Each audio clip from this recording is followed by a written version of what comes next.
Bismillahirrahmanirrahim. Elhamdülillahi Rabbil alemin. Vessalatu vesselamu ala şerefil mursalin.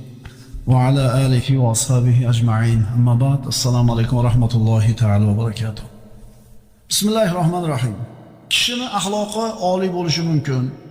Hamma rozi bo'layotgan go'zal xulqi bo'lishi mumkin. Tahajjudi bo'lishi mumkin. Namozi bor, zikri bor, solih amali bor. Allohga qilayotgan bir chiroyli da'vatlari bor.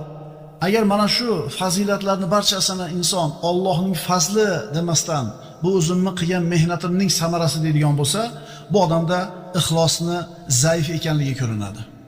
Kechagi darsimiz oxirida aytdik, agar Alloh taolo senga o'zini fazlini izhor qilmoqchi bo'lsa, shu fazlni yaratib turib senga nisbat qilib qo'yadi. Shuning uchun bizda nima xayriyat, nima yaxshilik bo'lsa, buni Allohning fazli deyishimiz kerak bo'ladi. Walavla fadlullohi alaykum va